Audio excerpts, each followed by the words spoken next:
علیکم نیوز کے ساتھ میں ہوں صبا کامران۔ خبر شامل کرتے ہیں۔ کراچی سے گارڈن آپریشن انویسٹیگیشن ونگ کے ہاتھوں اپنی بیوی کا گلا دبا کر قتل کرنے والا ملزم گرفتار۔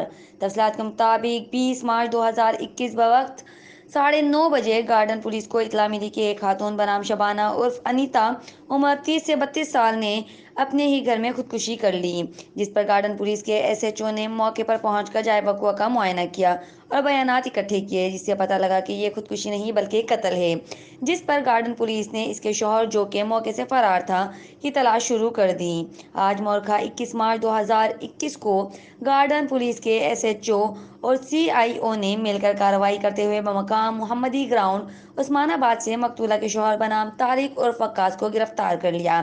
ابتدائی تفتیش میں ملزم نے اعتراف کیا کہ اس نے گھریلو تنازعات سے تنگ آ کر اپنی بیوی کا گلا دبا کر قتل کیا۔ ملزم کے خلاف FIR درج کر لی گئی، مزید تفتیش شروع کر دی گئی۔